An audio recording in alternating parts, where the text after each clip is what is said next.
Tri praščića. Živjela tri praščića sretnim životom sa svojim roditeljima.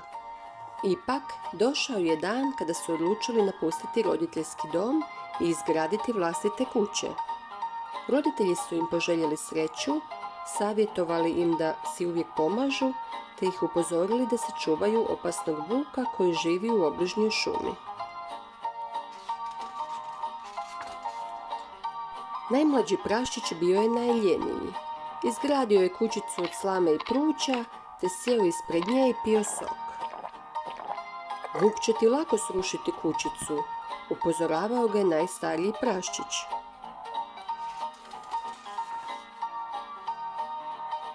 Niti srednji praščić nije bio posebno vrijedan.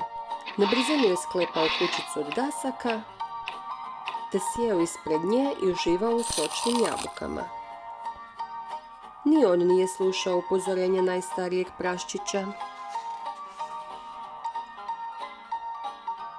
Najstariji praščić bio je vrlo vrijedan te izgradio kućicu od kamena. Stajala ga je mnogo truda i vremena, ali se isplatilo. Kamena kućica bila je prostrana, čvrsta i sigurna.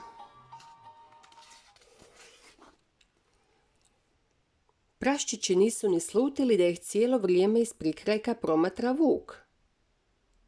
Kada je dobro procijenio situaciju, vuk je krenuo napasti najmlađeg praščića. Puhao je i puhao, te na kraju otpuhao njegovu slamnatu kućicu. Praščić se jedva spasio. Vuk je zato krenuo na daščanu kućicu, u kojoj su se skrivali najmlađi i srednji praščić. Puhao je i puhao, te na kraju otpuhao i tu kućicu. Praščići su jedva umakli vuku i otrčali se skloniti kod najstarijeg brata. On ih je spremno primio jer je bio siguran da vuk ne može puhanjem srušiti čvrstu kamenu kućicu. Tako je i bilo. Bijesni vuk ljutito je kružio oko kućice, režeći na preplašene praščiće. Samo je najstariji brat bio miran. Na koncu se vuk odlučio poslužiti lukavstvom. Popeo se na krov i počeo spuštati niz dimnjak. No najstariji praščić bio je lukaviji, pa je vuk u jednom trenutku upao u kotao vrele vode i dobro se opržio.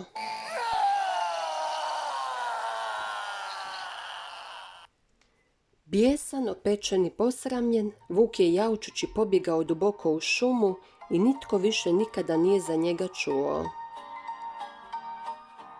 Dva lijena praščića naučila su svoju lekciju, te su odmah izgradili čvrste kamene kućice. Sada, kada se više nisu trebali brinuti ni o kakvoj opasnosti, mogli su doista uživati u jelu i piću, druženju, plesu i veselju.